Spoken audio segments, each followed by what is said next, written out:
Hey, what's up, y'all? I'm trying out my new phone, you know what I mean? My new iPhone 13 Pro Max. It's long. All praise to the Most High. For the most part, yo, I actually sat down and watched the, well, not watched it, but heard the Charleston White debate with Wack100 on the clubhouse. I mean, for the most part, you know, everybody, was able to ask questions, and receive some answers. Of course, it got crazy and wild, towards the end. And shout out to InfoMind, shout out to everybody that was on that clubhouse. Of course, it turned left, which I knew it was gonna turn left. You know what I mean? Because for the simple fact, we got Charleston White and Wack100 on the same damn platform. You know what I mean? That shit never gonna end well. But one thing I respect though, on both sides, Wack100 actually understood where Charleston White was coming from, during that debate. And Charleston White understood where Wack100 was coming from. But of course, no good deed go unpunished, right? Charleston White wanted to get into a heated confrontation with him about the game situation, you know what I mean? And the Wack100 being who he is, he fed into it. They start saying things towards each other and, coming at each other, which, I already knew that was going to happen, you feel me? I was waiting for it.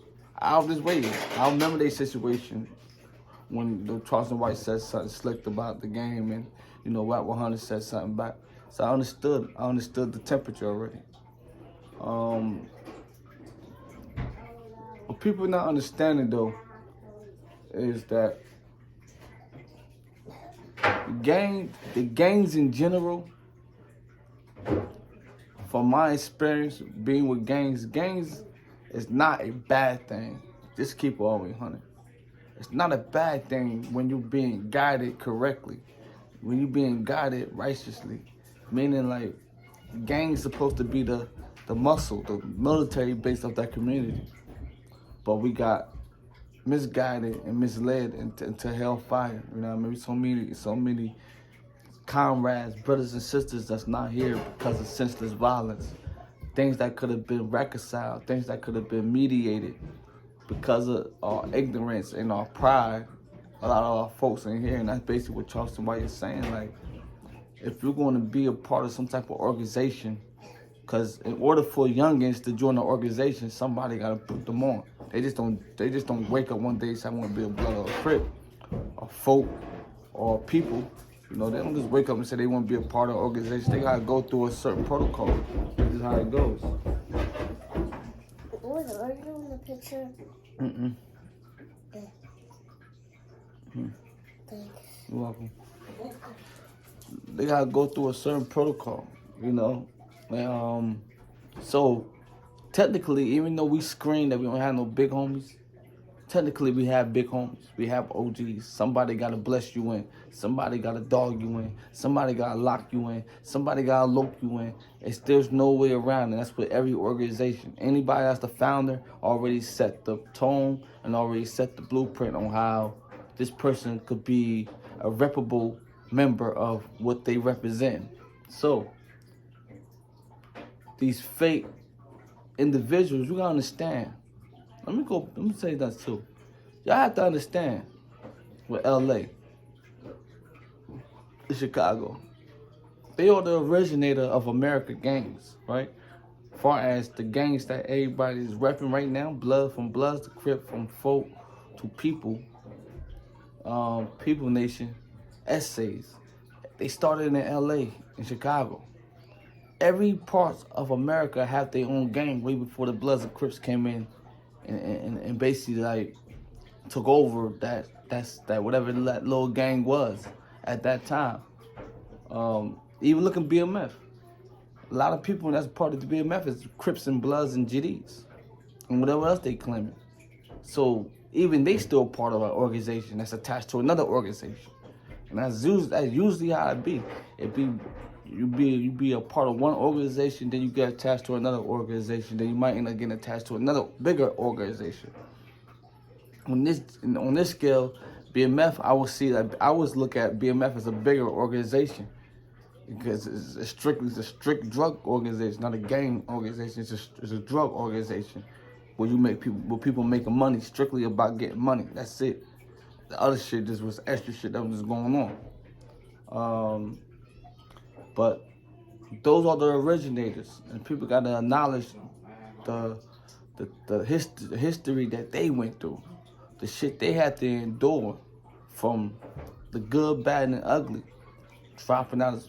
Remember, in those days, coming up in my dad days, my mom days, dropping out of school was like a cool thing. Going to prison, going to jail was like a cool thing.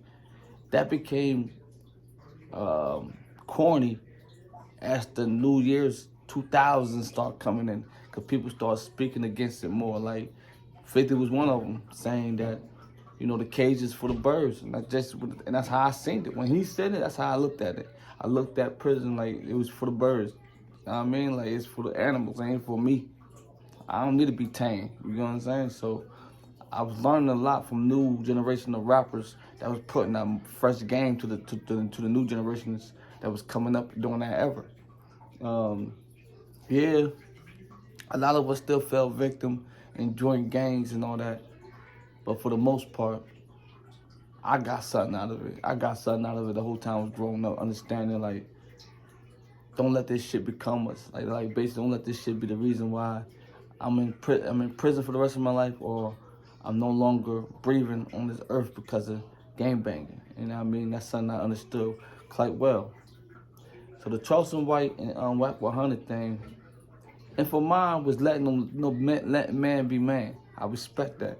He was letting them be a man, but I understand he knew that he had two power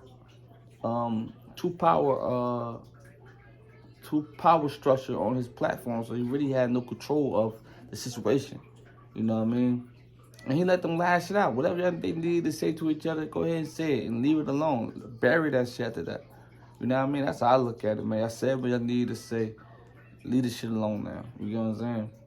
But for the most part, I stand with Charleston White with the gang shit. Like, you know what I mean? Like, I start idolizing these characters. You know what I mean? Like, because at the end of the day, every character have a real name.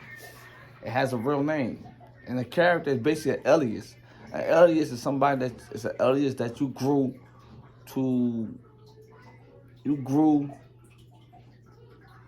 that you basically made alive.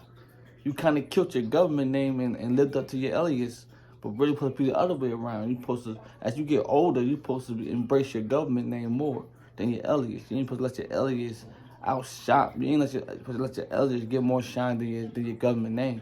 You know what I mean? I'd rather be called Mr. McFarland or Mr. Black than, Boulevard Skino. You know what I'm saying? Like, Boulevard Skino, alright, cool, because it's my brand at the end of the day. You feel what I'm saying? But if I don't mind being called Mr. or Sir, you know what I'm saying? Or brother, or my mans in them, whatever the case may be.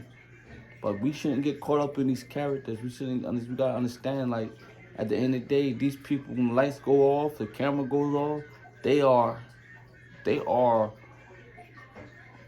a whole totally different type of person back home or in their house. I'm pretty sure everybody not running around flagging up in their house. I'm not promoting no gang shit in my house. You know what I'm saying? So I know I hope they not promoting gang shit in their crib. You know what I'm saying? So yeah, I stand with Charleston White. I don't see no issue far as his delivery. We get it. You know what I mean? But I understand his shenanigans. He do a lot of that shit on purpose to get your attention, right? Sometimes you gotta lash out to get people attention. Cause they said people don't pay attention until you start acting crazy. Nobody pays attention until you start turning up and acting crazy. So I understand that very well. You know what I mean? But other than that, I ain't gonna hold you too long. But if y'all haven't, you know what I mean, like, if y'all haven't, wanna go check that clubhouse debate out, just go listen to it. Y'all gonna be laughing like a motherfucker. I mean, it was a lot of gens, I respect both sides, but the shit was very entertaining, man. I have to admit it. And hopefully one day, man, I get a chance to debate, you know what I mean, and get on one of these platforms and act a fool my damn self.